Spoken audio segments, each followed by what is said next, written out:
Shalom, bien-aimés dans le Seigneur. Shalom à vous qui nous regardez ce matin.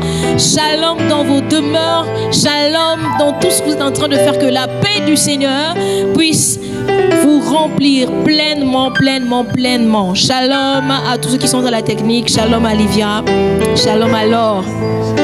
Gloire à notre Dieu. Nous sommes encore réunis ce matin autour du nom de Jésus. Nous sommes réunis ce matin pour lui rendre la gloire. Nous sommes ce matin pour célébrer le Seigneur, pour ses merveilles, pour ses merveilles. Gloire à notre Dieu. J'aimerais lire un passage qui se trouve dans le psaume 27. La Bible déclare: l'Éternel est ma lumière et mon salut. De qui aurais-je crainte? L'Éternel est le soutien de ma vie. De qui aurais-je peur? Quand des méchants s'avancent contre moi, le verset 2, pour dévorer ma chair, ce sont mes persécuteurs et mes ennemis qui chancellent et tombent. Si une armée se campait contre moi, mon cœur n'aurait aucune crainte. Si une guerre s'élevait contre moi, je serai malgré cela plein de confiance. Alléluia. J'aimerais nous inviter ce matin à considérer les bienfaits de Dieu. Son amour qui jamais ne manque, sa protection qui est toujours là. Nous voulons élever nos voix ce matin avant de chanter pour dire merci à Dieu pour la grâce d'être son peuple, pour la grâce d'être vivant, pour la grâce de faire partie de ceux qui le louent. Alors élevons nos voix, prions. Seigneur, ce matin, je viens te bénir. Toi qui es ma lumière et mon salut. Alléluia. Toi qui veilles sur chacun de mes pas. Toi qui, chaque jour, me manifeste ton amour et ta bonté. Je viens ce matin avec mes frères et sœurs pour te dire merci. Merci pour la vie. Merci pour ton amour. Nous sommes là pour te célébrer et nous voulons chanter que là, dans ta présence, lorsque nous arrivons dans ta présence, nous sommes si émerveillés, émerveillés. Et nous voulons t'offrir nos Alléluia. Nous voulons t'offrir nos Hosanna. Nous voulons t'offrir, oh Dieu, des expressions de nos cœurs. Merci, merci, merci d'être notre Dieu. Et laisse que notre louange arrive jusqu'à toi pour te célébrer, pour t'adorer. Nous sommes là, émerveillés en ta présence. Gloire à Dieu. Alléluia. J'aimerais vous inviter à chanter avec nous ce matin, librement, là où vous trouvez. Gloire à Dieu. Nous sommes émerveillés en sa présence.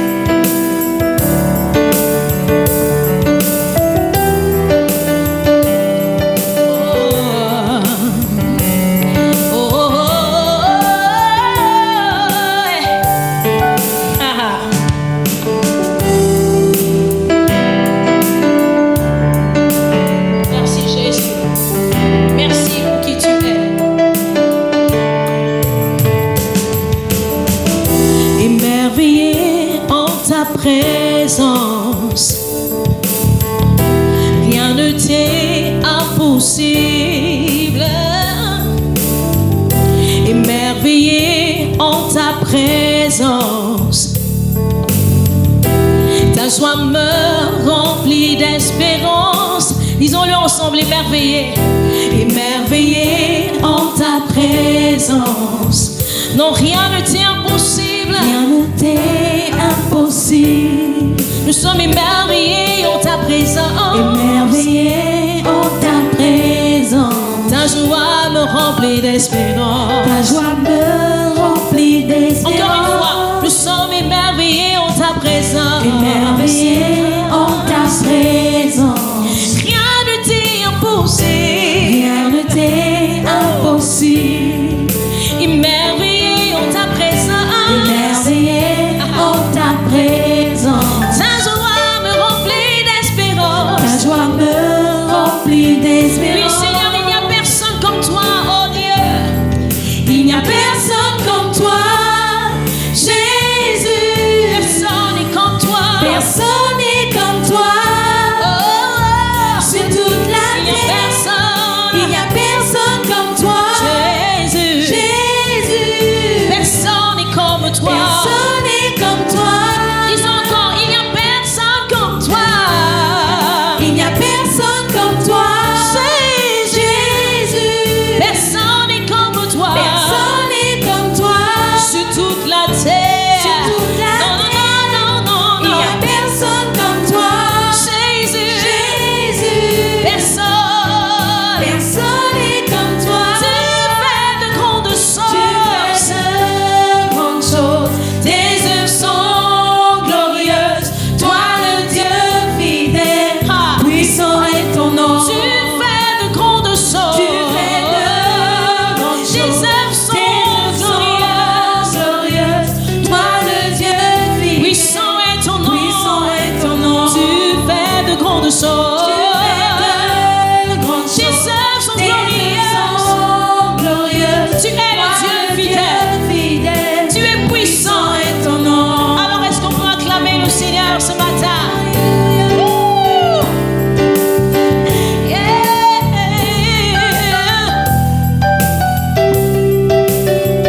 impossible. Rien n'était impossible. Nous sommes émerveillés en ta présence. Émerveillés en ta présence. Ta joie me remplit d'espérance. Ta joie me remplit d'espérance. Car il n'y a personne comme toi.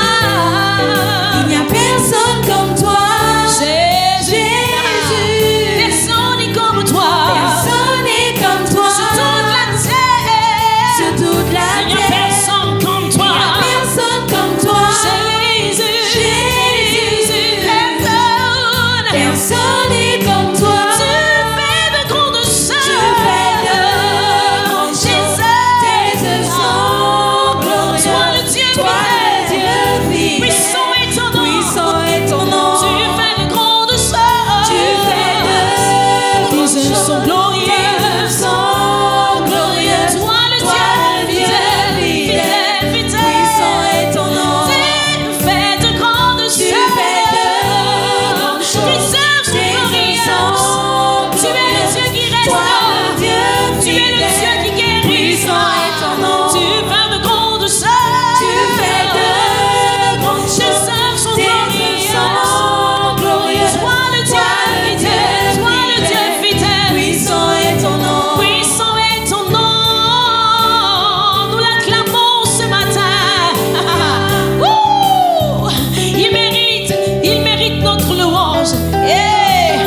Est-ce qu'on peut dire Alléluia, Alléluia? Alléluia, alléluia, alléluia, alléluia, alléluia, alléluia. Puissant. Puissant est ton nom. Alléluia, alléluia, Alléluia. alléluia, alléluia, alléluia, alléluia. Puissant est ton nom. Puissant est ton nom. Alléluia. Alléluia, alléluia, Alléluia. alléluia, alléluia, Alléluia. alléluia, alléluia. Puissant. Puissant est ton nom. Alléluia, alléluia, Alléluia. alléluia, alléluia, Alléluia. alléluia, alléluia. Puissant. Puissant Encore est une ton fois. nom. Alléluia. Alléluia, alléluia, Alléluia. alléluia, alléluia, Alléluia. alléluia, alléluia. Puissant. Puissant est ton nom. Puissant est ton nom. Puissant est ton nom. Puissant est ton nom. Puissant est ton nom. Puissant est ton nom. Puissant est ton nom. Puissant est ton nom. Puissant est ton nom. Puissant est ton nom. Puissant est ton nom. Puissant est ton nom. Puissant est ton nom. Élevé est ton nom. Élevé est ton nom. Élevé est ton nom. Élevé Au-dessus est de ton tout. nom. Élevé est ton nom. Élevé est ton nom. Élevé est ton nom. Élevé est ton nom. Élevé est ton nom. Élevé est ton nom. Élevé est ton nom. Élevé est ton nom. Majestueux est ton nom. Majestueux est ton nom. Majestueux est ton nom. Majestueux Le nom de est Jésus. ton nom. Majestueux est ton nom. Majestueux est ton nom. Majestueux est ton nom. Majestueux est ton nom. Majestueux est ton nom. Majestueux est ton nom. Majestueux est ton nom. Majestueux est ton nom. Tu fais de grandes choses. Tes œuvres sont Tes œuvres sont glorieuses. Toi le Dieu fidèle. Puissant est ton nom. Puissant est ton nom. Tu fais de grandes choses. Tu fais de grandes choses. Tes œuvres sont Tes œuvres sont glorieuses. Toi le Dieu fidèle. Puissant. Puissant est ton nom. Tu fais de grandes choses. Tu fais de grandes choses. Tes œuvres sont Tes œuvres sont glorieuses. Tu es le Dieu Toi le Dieu fidèle. Puissant est ton Puissant nom. est ton nom. Alléluia. Tu fais de grandes choses. Tu fais des merveilles. Tu opères des miracles. Tu opères des prodiges. Tu fais de grandes choses. Tu brises les chaînes de la maladie. Tu brises les chaînes de la captivité. Puissant, puissant est ton nom. œuvres sont glorieuses. Toi le Dieu fidèle. Toi le Dieu fidèle. Alléluia. Toi le Dieu fidèle. Oh, je vous invite ce matin à célébrer le Seigneur. Toi le Dieu fidèle. Alors je vous invite à considérer la bonté de Dieu et comprendre qu'il est le Dieu fidèle. Même si vous passez par un moment difficile, je vous assure, Dieu est fidèle. Toi le Dieu fidèle. Même si c'est difficile, vous n'avez pas de réponse, Dieu est fidèle. Toi le Dieu fidèle. Toi le Dieu fidèle. Oh, toi le Dieu fidèle. Il dit et la chose arrive, bien aimé. Toi le Dieu fidèle. Il ordonne et il existe. Il ne vous a jamais laissé tomber. Toi le Dieu. Ce n'est pas aujourd'hui qu'il le fera. Il ne nous laissera jamais tomber. Il est le Dieu fidèle. Le Dieu fidèle. Seigneur, je vois ta bonté. Je ne peux m'empêcher de chanter le Dieu fidèle. Toi le Dieu fidèle. Toi le Dieu fidèle. Toi le Dieu puissant. Puissant est ton nom. Alléluia.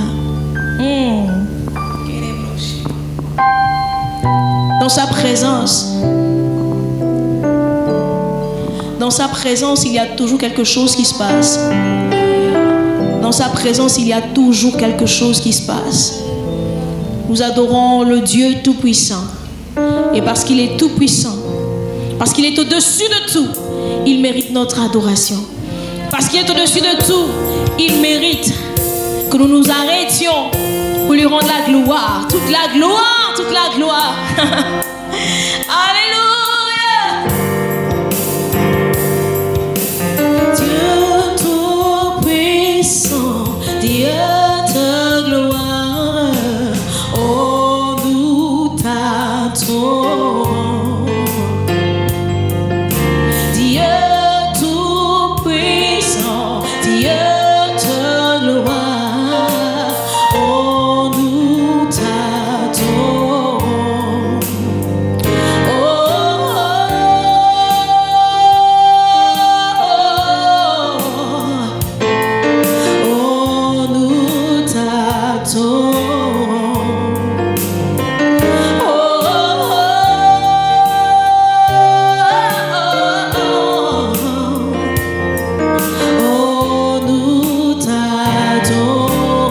Chante avec moi ce matin, Dieu Tout-Puissant. Dieu Tout-Puissant, Dieu de gloire, oh nous t'adorons. De tout notre cœur, disons-le encore ce matin, Dieu Tout-Puissant. Dieu Tout-Puissant, Dieu de gloire, T'adorons. oh nous t'adorons. Dieu Tout-Puissant. Dieu Tout-Puissant, Dieu de gloire. Dieu de gloire, T'adorons. oh nous t'adorons.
Oui, toi seul. Oui, toi seul. L'univers entier s'incline devant toi.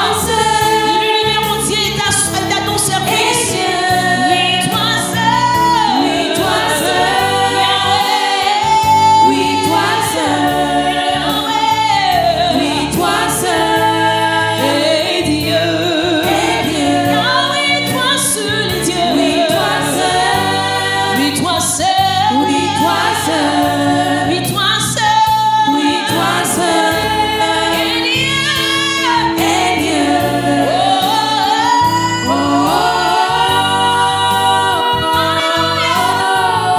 nous t'adorons, Seigneur. oh, nous t'adorons. Oh,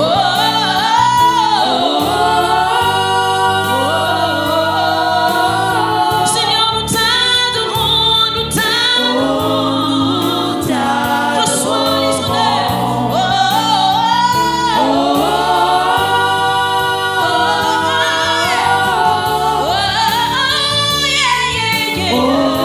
Nous t'adorons, Seigneur.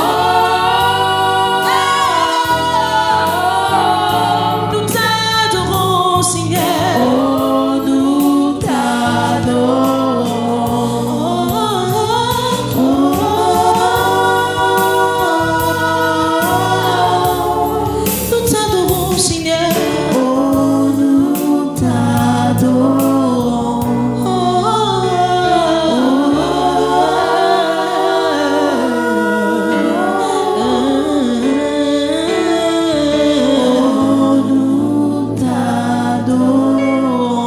Alléluia. Là où vous êtes, je vous prie de lever votre voix pour dire quelque chose à ce Dieu qui est grand, puissant, digne d'honneur, digne de gloire. Alors que nous sommes là dans sa présence, nous te bénissons, Éternel, notre Dieu. À toi tout le règne, à toi tous les honneurs, à toi toute la gloire. Le peuple que tu t'es formé publie tes louanges ce matin. Nous disons, toi seul est Dieu. Toi seul est Dieu. C'est la raison pour laquelle nous voulons encore disposer nos cœurs pour recevoir ta parole.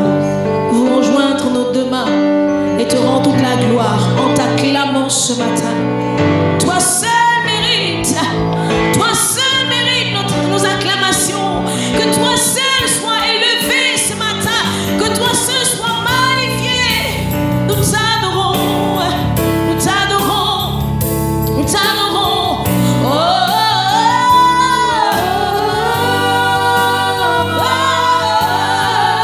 nous t'adorons, Seigneur. Nous t'adorons.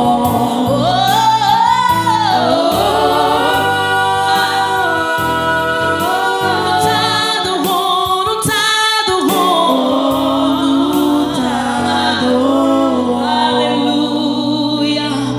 Sois glorifié, Éternel. Amen. Béni soit le nom du Seigneur Jésus-Christ qui nous rassemble encore ce jour pour l'adorer, pour le glorifier, pour le célébrer. Alléluia. Que la grâce et la paix de Dieu qui surpasse toute intelligence soient notre partage à tous et que le Seigneur bénisse abondamment les instruments qui viennent de nous conduire dans ces merveilleux moments de louange et d'adoration à la gloire de notre Dieu.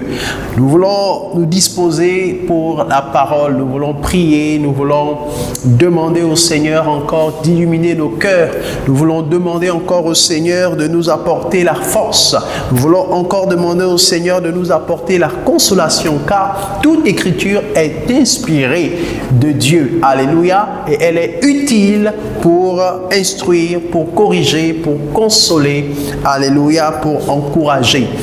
Prions au nom de Jésus. Seigneur, nous te remercions encore pour la grâce que nous avons d'être en contact avec ta parole en ce jour. C'est ta parole qui est la vérité, elle est la nourriture, Seigneur, dont notre âme a besoin pour être en bonne santé spirituelle. Puisses-tu nous bénir encore par ton esprit de vérité, par ton esprit de grâce, au nom de Jésus-Christ. Amen. Gloire soit rendue à Dieu qui fait toutes choses bonnes et parfaites en son temps. Alléluia. Aujourd'hui, nous voulons parler du miracle. Le thème de ce message, c'est « Je crois au miracle ». Oui, je crois au miracle.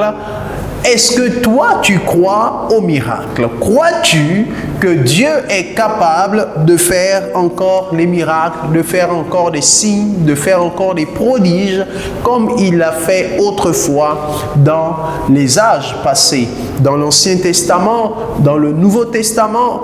Et aujourd'hui, est-ce que ce Dieu est le même?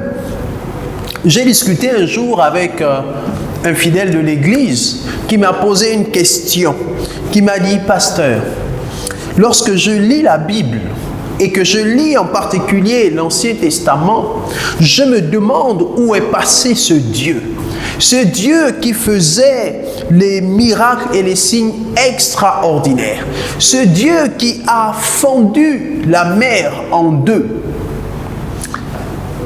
Ce fidèle manifestait le désir de voir la main de Dieu toute puissante agir comme dans les âges passés, se manifester la toute puissance de Dieu, manifester la gloire de Dieu. Alléluia. Et je sais que nous sommes nombreux à soupirer après la grâce, nombreux à soupirer après la manifestation puissante de Dieu, nombreux à soupirer après une révélation de Dieu toute spéciale qui apporte un changement considérable dans nos vies, qui apporte un changement considérable dans notre état, soit notre état de faiblesse, soit notre état de prisonnier, soit notre état de maladie, soit notre état, etc., etc. La bonne nouvelle, c'est que Dieu n'a pas changé. Dieu est le même hier, aujourd'hui et éternellement. Et cette vérité doit être davantage ancrée en nous aujourd'hui, à plus forte raison que nous sommes en train de préparer une grande croisade, une grande campagne d'évangélisation pendant laquelle nous nous attendons à voir la main puissante de Dieu, pendant laquelle nous nous attendons à voir la manifestation glorieuse de Dieu dans les guérisons, les délivrances, dans les restaurations de vie, dans le salut des âmes. Alléluia. Et je voudrais nous encourager aujourd'hui au travers de ce message à nous préparer. Alléluia. Raison pour laquelle le thème c'est « Je crois au miracle ». J'aimerais t'emmener à accorder une place particulière à la question du miracle. J'aimerais t'emmener dans ces temps dans lesquels nous sommes, comme je le disais, ces périodes spécifiques ici à Libreville où nous sommes en pleine préparation de cette croisade pendant laquelle nous nous attendons à voir Dieu agir. J'aimerais au travers de cette parole t'emmener à considérer ce que la parole de Dieu enseigne et non pas ce que les réalités présentent,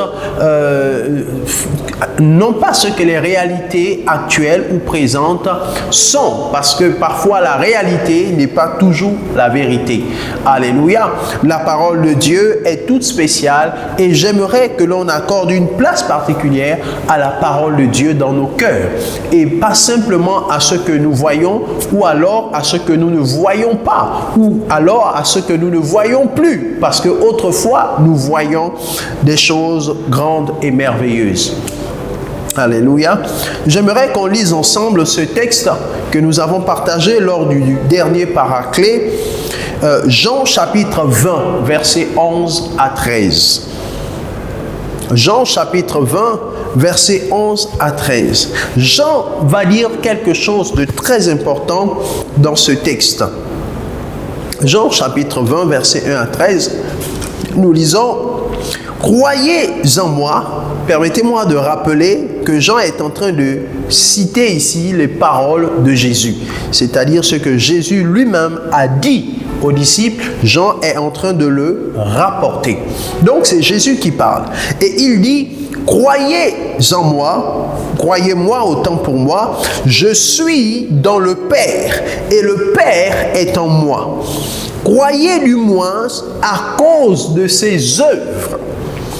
En vérité, je vous le dis, Celui qui croit en moi fera aussi les œuvres que je fais, et il en fera de plus grandes, parce que je m'en vais au Père.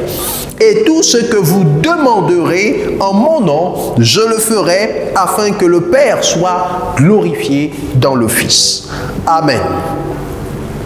Ce texte, Jésus l'a partagé avant de parler aux disciples de la promesse du Saint-Esprit. Juste après cet épisode, un peu plus bas, lorsque vous lisez un peu plus loin, vous constatez que Jésus parle du Saint-Esprit qui viendra demeurer dans les disciples, et les disciples ne seront pas orphelins. Par conséquent, ce que Jésus lui-même a fait, le Saint-Esprit est venu pour continuer à le faire. Et cette fois, au travers des disciples. Mais pas seulement les disciples qui ont marché avec Jésus, comme certains le croient jusqu'aujourd'hui. Certains considèrent que les miracles se sont arrêtés avec les disciples qui ont marché avec Jésus, notamment les 12 apôtres. Certains estiment qu'après le livre des Actes, il n'y en a plus. Pourtant, je crois que le seul livre, le livre, autant pour moi, de la Bible, qui n'est pas achevé, c'est le livre des Actes. Parce que nous sommes aujourd'hui aussi des disciples qui continuons l'œuvre que Jésus a laissée à travers le Saint-Esprit. Et donc, Jésus ne limite pas ses paroles à ses 12 disciples. Il dit, croyez en moi, je suis dans le Père est en moi. Croyez du moins à cause de ses œuvres. De quelles œuvres parle-t-il? Des œuvres miraculeuses qu'il a accomplies de son vivant. Jésus est près de la mort. Verset 12, en vérité, je vous le dis, celui qui croit en moi fera aussi les œuvres que je fais, et il en fera de plus grandes, parce que je m'en vais au Père.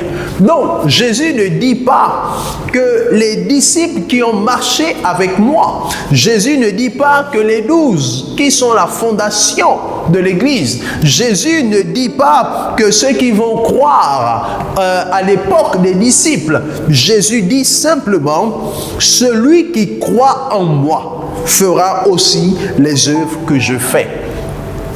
Et il en fera de plus grandes, parce que je m'en vais au Père. Moi, je pars, mais celui qui croit en moi, lui, il demeure. Il est encore sur terre. Et d'âge en âge, de génération en génération, celui qui croira en moi, celui-là pourra faire les œuvres que je fais. Et quelles sont les œuvres que Jésus a fait? Jésus a fait du bien. La Bible dit que Jésus allait de village en village faisant du bien. Il guérissait des malades, il délivrait ceux qui étaient possédés, il apportait la guérison, la restauration, il enseignait, il nourrissait même les gens. Il a fait énormément de bien. Et il considère que tout enfant de Dieu qui croit sincèrement en lui et qui a le Saint-Esprit, parce que c'est important de rajouter cet aspect qui vient dans la suite, qui est rempli du Saint-Esprit, parce que Jésus était rempli du Saint-Esprit. Donc, quiconque croit en lui et est rempli du Saint-Esprit peut faire les œuvres que Jésus a faites. Alléluia. Et donc, il n'y a pas ici de notion de temps.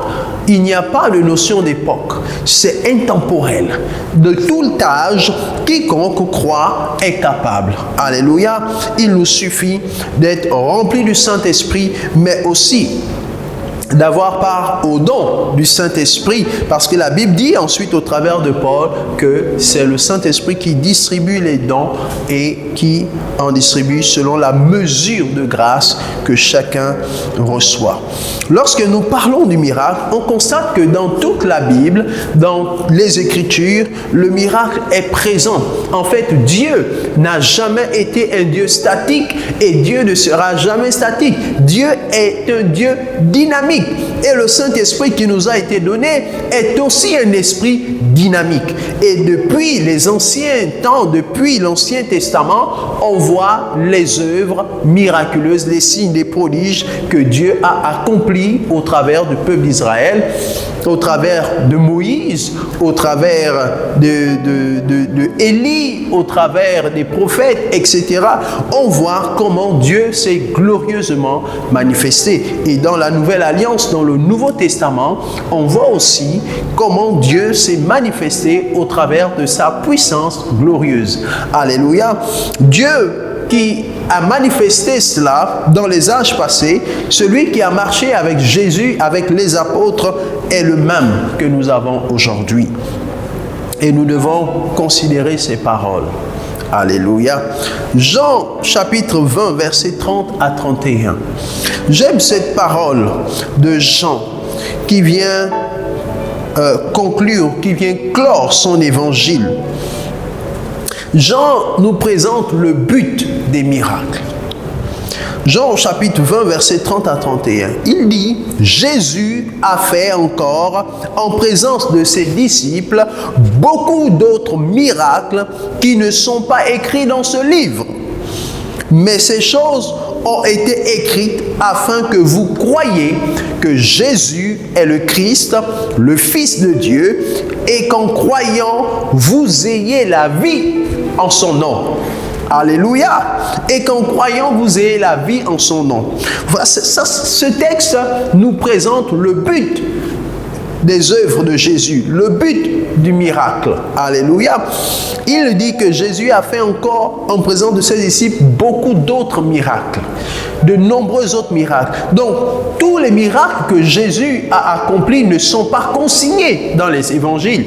Et particulièrement Jean, qui nous le dit, n'a pas relaté tous les miracles que Jésus a accomplis. Donc, il y en a certainement que nous ne connaissons pas. Alléluia. Mais il nous dit une chose importante, que ce qui a été consigné dans le livre, l'a été consigné dans le but simplement de nous emmener à croire que Jésus est vraiment le Christ, qu'il est vraiment le Fils de Dieu, et qu'en croyant, nous ayons la vie en son nom. Alléluia. Voici l'objectif. Par conséquent, si tu ne crois pas au miracle, si tu ne crois pas en Jésus, tu as l'opportunité d'expérimenter, tu as l'opportunité de le rechercher, tu as l'opportunité pendant cette phase, pendant cette période où nous parlons de la campagne Jésus qui guérit, ici à Libreville avec l'évangéliste Dag, j'ai envie de te challenger et de te dire, prépare-toi à expérimenter quelque chose de nouveau pendant cette saison. Alléluia. L'objectif de Dieu est de nous emmener à croire en son Fils pour que nous puissions avoir la vie. Dieu ne fait pas les choses pour les faire. Dieu ne fait pas les choses dans le hasard. Dieu n'est pas dans le hasard. Le hasard n'existe pas. C'est Dieu qui est au contrôle de toutes choses. Et Dieu fait toutes choses pour un but, nous dit la parole de Dieu. Dieu fait toutes choses pour un but.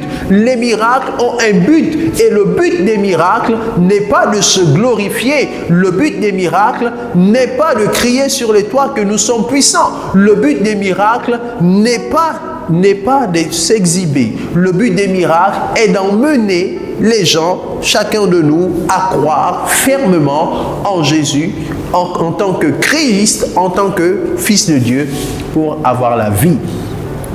Les miracles ont donc un objectif premier, c'est le salut des âmes. Et c'est la raison pour laquelle Dieu aime les grands rassemblements. Parce que pendant les grands rassemblements, il y a une multitude de personnes qui ont soif de Dieu, qui ont faim de Dieu, et Dieu manifeste sa toute-puissance, sa gloire, afin que le nom de Jésus soit élevé au-dessus de tout nom. Alléluia.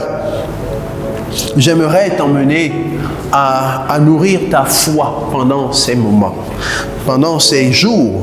J'aimerais t'emmener à nourrir ta foi et à croire en ce que Dieu est capable de faire. Non pas de se limiter aux circonstances. Quand bien même les réalités peuvent être difficiles, quand bien même on a l'impression que Dieu est loin de nous, je t'invite pendant cette période à accorder du temps à la préparation. Alléluia. J'aimerais parler ensuite de 3 conditions importantes pour le miracle. J'aimerais parler de 3 éléments dont nous devons tenir compte lorsque nous parlons du miracle. 3 éléments importants qui sont des conditions aussi pour voir le miracle, la gloire de Dieu se manifester. Alléluia.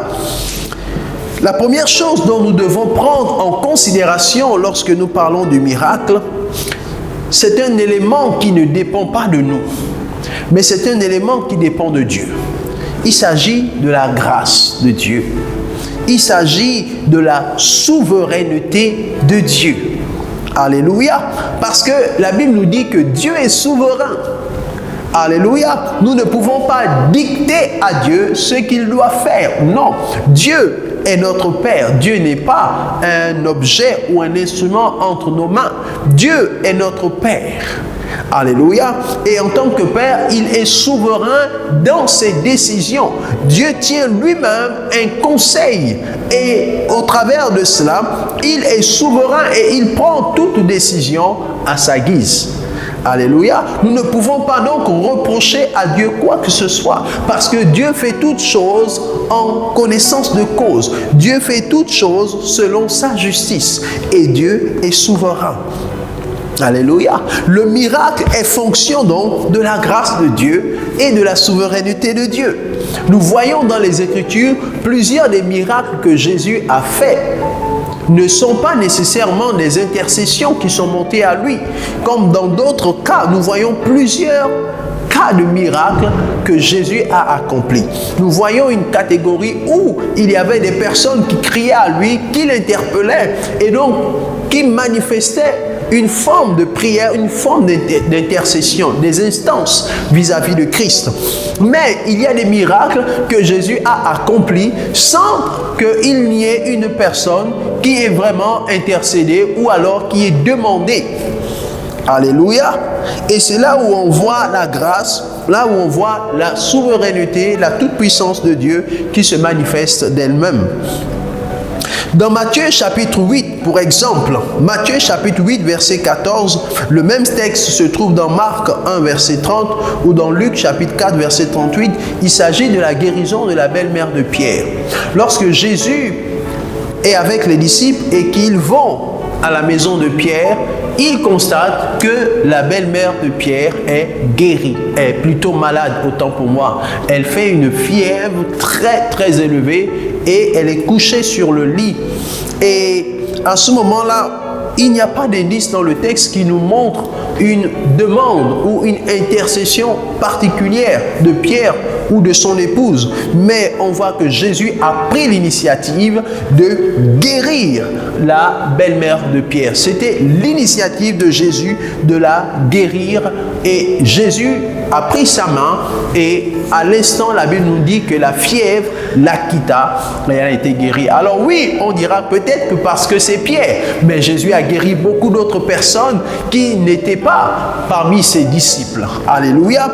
Et donc, on voit là la souveraineté de Christ se manifester. On voit la grâce de Christ se manifester lorsqu'il s'est approché, lorsqu'il est rentré dans cette maison de Pierre où était couchée sa belle-mère. Lorsque Jésus est rentré, la grâce qu'il porte a manifesté la gloire de Dieu et la belle-mère de Pierre a été guérie. Alléluia. On voit un autre miracle, celui de la tempête qui est apaisée. Bon, dans le cas de la tempête, on peut encore parler d'intercession parce que les disciples étaient sur le point et étaient en train de crier à l'aide, au secours. Lorsque ils étaient dans la barque, Jésus dormait et que la tempête est venue, la mer était agitée et le bateau était sur le point de se renverser. Ils étaient tous dans la panique, en train de crier, en train de demander de l'aide, en train de demander du secours. Mais on ne voit pas en eux une manifestation de foi en particulier. Alléluia. On ne voit pas en eux une manifestation de la foi proprement dite. Ils sont dans la peur, ils sont dans la crainte, ils sont en train de gesticuler, de crier. Ils sont dans la panique. Et Jésus va le leur reprocher même. Lorsque Jésus va faire le miracle d'apaiser la tempête, Jésus va leur dire, va les qualifier d'hommes de peu de foi. Alléluia. Parce que justement, ils n'ont pas à ce moment-là manifesté la foi qu'il fallait. Mais cela n'a pas empêché Jésus d'accomplir ce miracle. Jésus a apaisé la tempête. On voit donc la grâce de Dieu qui est présente au milieu des disciples et qui se manifeste de façon souveraine. Alléluia. Qui se manifeste de façon souveraine. Un autre exemple encore, c'est lorsque Christ, autant pour moi, marche sur les eaux. Matthieu chapitre 14 verset 25 ou Marc chapitre 6 verset 48. On voit là un autre miracle de Jésus qui n'a rien à voir avec une intercession particulière, qui n'a rien à voir avec une demande spécifique venant de quelqu'un. Lui-même, étant Dieu, se trouvant dans le besoin de rejoindre ses disciples de l'autre côté, a décidé de marcher sur les eaux. Et lorsque on pousse un peu les recherches sur le plan historique, on a quelques indices. Des historiens estiment, lorsqu'ils évaluent la distance, estiment que Jésus a marché sur les eaux sur une distance d'environ 4 km. C'est-à-dire, lorsqu'on prend depuis le sec, depuis la terre ferme où Jésus que Jésus a quitté autant pour moi et s'est mis à marcher sur les eaux pour rejoindre les disciples qui étaient dans la barque déjà au large, on peut évaluer cette distance à environ 4 km. Waouh, c'est extraordinaire lorsque vous réalisez que sur une distance d'environ 4 km, Jésus a marché sur les eaux. Vous vous rendez compte que c'est puissant. Alléluia. Mais on voit la puissance de Dieu se manifester. Un autre miracle encore, qui est assez particulier, c'est lorsque Jésus multiplie les 5 pains et les 2 poissons pour nourrir plus de 5000 hommes. Dans Matthieu chapitre 14 verset 15, c'est la référence, ou Marc chapitre 6 verset 34, c'est l'un des miracles que les 4 évangélistes ont relaté. Le miracle des pains et des poissons a été relaté par Matthieu, par Marc, par Luc, par Jean. Alléluia. Et on voit dans ce miracle qu'il y a un problème. La foule qui est nombreuse n'a pas à manger. Les disciples posent le problème et Jésus leur dit de donner à manger et ils se rendent compte qu'eux-mêmes n'ont pas les moyens. Il n'y a parmi eux qu'un jeune garçon qui a 5 pains et 2 poissons. Alléluia. Et Jésus demande d'apporter les 5 pains et 2 poissons et ensuite il prend l'initiative de multiplier les pains et les poissons pour nourrir la foule. Les disciples n'ont pas demandé spécifiquement à Jésus. Personne n'a intercédé pour cela parce que personne ne s'imaginait à ce moment que Jésus pouvait multiplier les pains et les poissons. Mais de sa propre volonté, dans sa toute souveraineté, il a décidé de manifester cette grâce en multipliant les pains et les poissons pour que la foule soit nourrie. Alléluia. Ceci nous montre que la grâce de Dieu est un élément important. La souveraineté de Dieu, lorsqu'il accomplit un miracle, est un élément à prendre en considération. Alléluia. Et donc, il ne faut pas désespérer, il faut toujours croire. Parce que Dieu est souverain. Le deuxième point, le deuxième élément important, c'est l'état du cœur.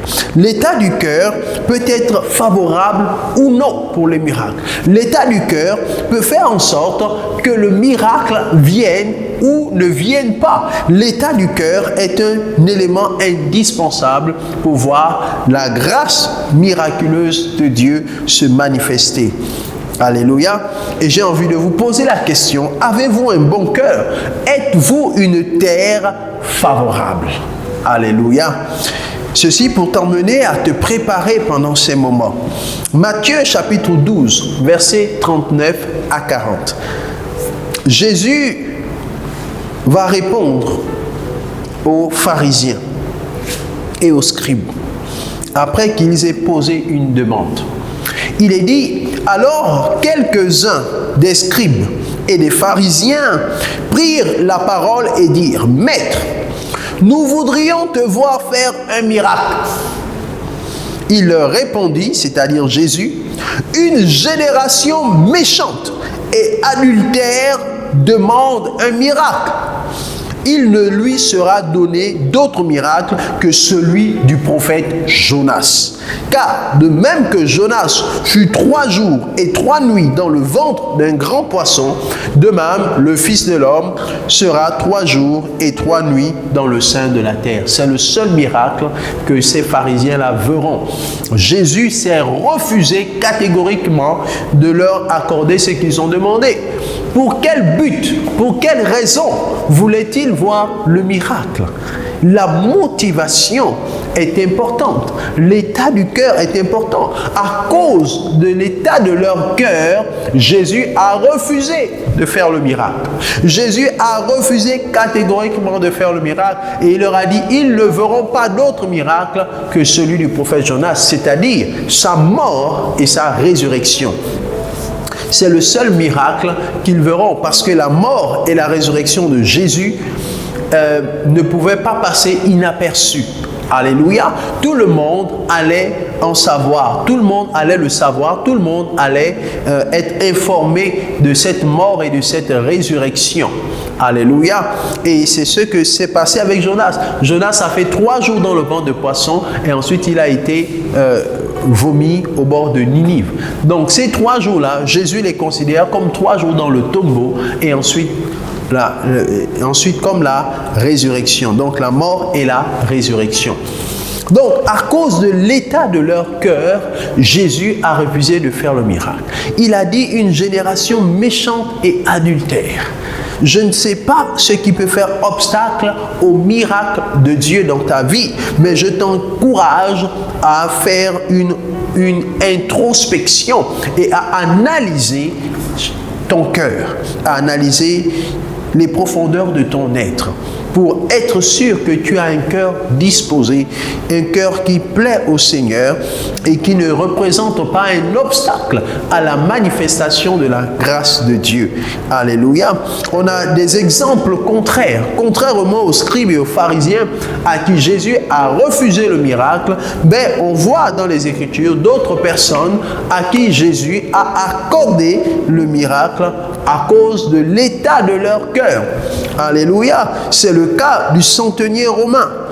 Dans Luc chapitre 7, on a l'histoire de cet homme qui a manifesté l'humilité et la foi.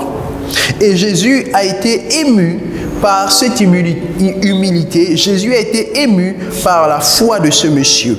Luc chapitre 7, versets 1 à 9, nous pouvons faire la lecture. Il est écrit, après avoir achevé tous ses discours devant le peuple qui l'écoutait, Jésus entra dans Capernaum. Un centenier avait un serviteur auquel il était très attaché et qui se trouvait malade, sur le point de mourir. Ayant entendu parler de Jésus, il lui envoya quelques anciens des Juifs pour le prier de venir guérir son serviteur. Ils arrivèrent auprès de Jésus et lui adressèrent d'instantes supplications, disant, « Il mérite que tu lui accordes cela, car il aime notre nation et c'est lui qui a bâti notre synagogue. » Jésus étant allé avec eux, n'était guère éloigné de la maison quand le centenier envoya des amis pour lui dire, « Seigneur, ne prends pas tant de peine, car je ne suis pas digne que tu entres sous mon toit. C'est aussi pour cela que je ne me suis pas cru digne d'aller en personne vers toi. Mais dis un mot, et mon serviteur sera guéri. Car moi qui suis soumis à des supérieurs, j'ai des soldats sous mes ordres. Et je dis à l'un va et il va, à l'autre viens et il vient. Et à mon serviteur, fais cela et il le fait. » Lorsque Jésus entendit ces paroles, il admira le centenier. Et se tournant vers la foule qui le suivait, il dit, « Je vous le dis, même en Israël, je n'ai pas trouvé une aussi grande foi. » Alléluia. 2 éléments importants ressortent de ce texte. Le témoignage des anciens juifs, des Juifs qui sont allés supplié Jésus d'aller vers ce centenier romain. C'était un Romain, il n'était pas juif, mais le témoignage qu'ils rendent de lui disent qu'ils aiment leur nation. Donc c'est quelqu'un qui est rempli d'amour. Il était rempli d'amour pour Israël. Il était rempli d'amour pour les Juifs. Malgré qu'il était romain, il ne se considérait pas supérieur aux Juifs. Au contraire, il leur faisait du bien. Il se mettait sur le même piédestal qu'eux alors qu'il était centenier. Il avait des soldats sous ses ordres. Il avait du pouvoir. Mais il a manifesté de l'humilité. Et c'est lui, au travers de ses bonnes œuvres, qui a construit la synagogue des Juifs. Alors, waouh, Jésus a écouté cela et il a décidé de partir. Jésus a écouté aussi les dires des amis de ce centenier et il a compris que cet homme avait un cœur spécial. Et Jésus l'a exaucé. Alléluia. Un autre exemple, c'est celui de Corneille. Dans Actes des Apôtres, chapitre 10, on voit comment est-ce que Dieu s'est révélé à Corneille et lui a accordé le miracle de la nouvelle naissance parce que, dit-il, Corneille était pieux et il craignait Dieu. Il avait un cœur bon car il faisait beaucoup de monde. Alléluia. Dieu a vu cela et Dieu a décidé de lui accorder le miracle de la nouvelle naissance, lui, toute sa famille également. Donc nous voyons là, au travers de ces quelques exemples, comment le cœur, l'état du cœur peut être important pour la réception du miracle. Troisième élément fondamental, c'est la foi. Alléluia. La foi est indispensable et les exemples sont légion dans les Écritures et particulièrement dans le Nouveau Testament. Hébreux chapitre 11 verset 6 nous dit: or sans la foi il est impossible de lui être agréable, car il faut que celui qui s'approche de Dieu croit que Dieu existe et qu'il est le rémunérateur de ceux qui le cherchent. Hébreux 11 verset 6. Croyez-vous au miracle? Avez-vous la foi pour croire? Ou alors vous êtes totalement découragé? J'ai envie de vous encourager à retrouver cette énergie, à retrouver la foi, à retrouver la force et de croire que Dieu est toujours capable. Alléluia. Jusqu'à la fin, battez-vous avec la foi que Dieu est toujours capable, que Dieu est toujours capable, même s'il passe par les hommes, Dieu est toujours capable de le faire. Alléluia, c'est cela la foi. Et on a l'exemple dans les Écritures de la femme syrophénicienne. L'histoire est dans Matthieu 15, du verset 22 au verset 28. Cette femme syrophénicienne a interrompu Jésus pour demander à Jésus la guérison de sa fille, la délivrance de sa fille, parce que sa fille était possédée d'un esprit qui la tourmentait, un démon. Et elle a demandé avec insistance la délivrance de sa fille. Jésus lui a dit que je ne peux pas donner la nourriture des enfants aux petits chiens. C'était insultant à la limite. Alléluia. L'image du chien, c'est les non-juifs, c'est-à-dire les païens. Les païens ont aussi ce qualificatif-là de chien. Et c'était presque dénigrant à entendre. Mais cette femme ne s'est pas accrochée à ces mots. Elle est restée ferme sur le fait elle croyait. Car elle a dit que même les petits chiens mangent la nourriture qui tombe de la table du maître. La foi de cet homme, la foi de cette femme a ému Jésus. Et Jésus lui a dit: femme, ta foi est grande, qu'il te soit fait comme tu veux. Et à l'heure même, sa fille fut guérie. Alléluia. Une autre femme a manifesté une foi extraordinaire, c'est la femme à la perte de sang. Dans Matthieu chapitre 9 verset 20, c'est le dernier exemple que nous prenons. Matthieu chapitre 9 verset 20 nous dit que « Et voici une femme atteinte d'une perte de sang depuis 12 ans, s'approcha par derrière et toucha le bord de son vêtement. Car elle disait en elle-même, si je puis seulement toucher son vêtement, je serai guérie. » Jésus se retourna et dit en la voyant, prends courage ma fille, ta foi t'a guérie. Et cette femme fut guérie à l'heure même. Alléluia, jusqu'au verset 22. Ce qui m'intéresse dans l'histoire de cette femme, c'est non seulement le fait qu'elle ait manifesté une foi spéciale, mais beaucoup plus l'inspiration qu'a eue cette femme à cet instant. Elle avait une perte de sang pendant 12 ans. Elle a rencontré plusieurs médecins. Elle est allée d'hôpitaux en hôpitaux. Elle a épuisé ses économies et elle n'a pas eu gain de cause. Mais la Bible dit qu'elle s'est dit en elle-même que si je puis seulement toucher le bord de son vêtement, alors je serai guérie. Elle a eu une inspiration, ce que j'appelle une illumination. Alléluia. Parce que les exemples de guérison au travers du vêtement de Jésus n'étaient pas légion. Comment a-t-elle pu savoir qu'en touchant le bord de son vêtement, elle sera guérie? On ne nous relate pas avant cela plusieurs guérisons de Jésus au travers de son vêtement. Non, je ne suis pas certain que cette femme-là ait entendu dire que son vêtement pouvait guérir. Non, cette femme a été inspirée. Elle s'est laissée inspirer dans cet acte de foi. Alléluia. Et l'inspiration dans les actes de foi est importante pour le miracle. À cause de son inspiration, Jésus a observé sa foi et elle a été guérie. Alléluia. J'aimerais t'encourager à demeurer dans un esprit de prière.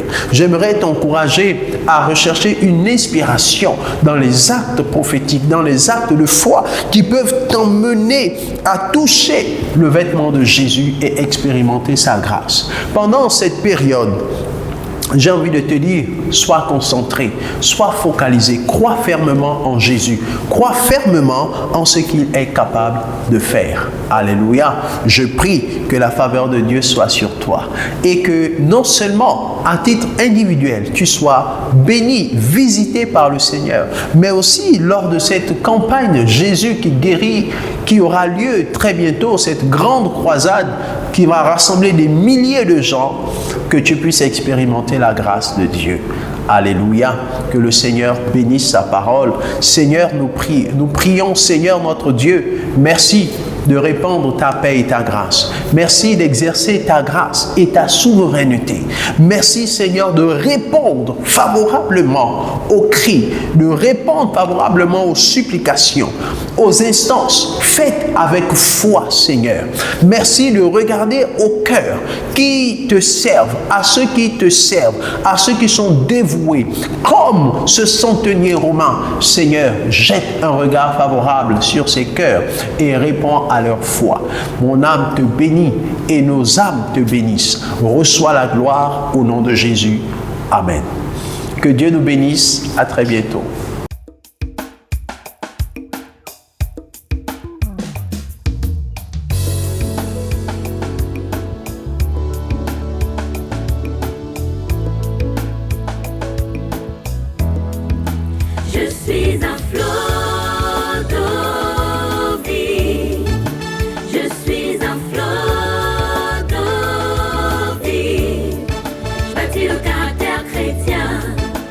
Le caractère chrétien.